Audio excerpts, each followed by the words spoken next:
14ನೇ ಪ್ರಶ್ನೆಯನ್ನ ಗಮನಿಸಿ. ವೃತ್ತ ಕೇಂದ್ರದಲ್ಲಿ ಉಂಟಾದ ಕೋನವು ಥೀಟಾ ಡಿಗ್ರಿ ಆದಾಗ ವೃತ್ತ ಕಂಸದ ಉದ್ದವನ್ನ ಕಂಡುಹಿಡಿಯಿರಿ. ನೋಡಿ ಇಲ್ಲಿ ವೃತ್ತ ಖಂಡ, ವೃತ್ತ. ಸೊ ಇಲ್ಲಿ ವೃತ್ತ ಖಂಡ. ಸೊ ಇಲ್ಲಿ ಉಂಟಾದ ಕೋನ ಏನು ಹೇಳುತ್ತೆ?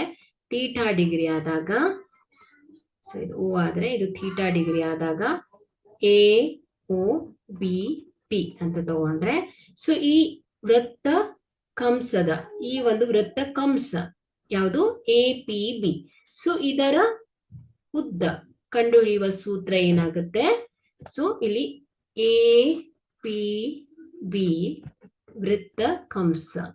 ಸೊ ವೃತ್ತ ಕಂಸದ ಉದ್ದ ಬರಬ್ಬರಿ ಎಷ್ಟು?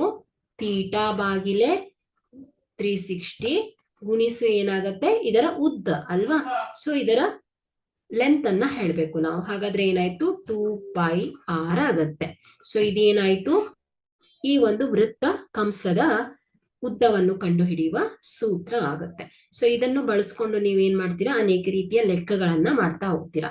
ಸೊ ಇಲ್ಲಿ ವೃತ್ತ ಕಂಸದ ಉದ್ದವನ್ನ ಕೊಟ್ಟಿರ್ತಾರೆ. ಸೊ ನೀವೇನ್ ಮಾಡ್ಬೇಕು? ಥೀಟಾವನ್ನ ಕಂಡುಹಿಡಿಬೇಕು ಅಥವಾ ಆರ್ ಅನ್ನ ಫೈಂಡ್ ಔಟ್ ಮಾಡ್ಬೇಕು.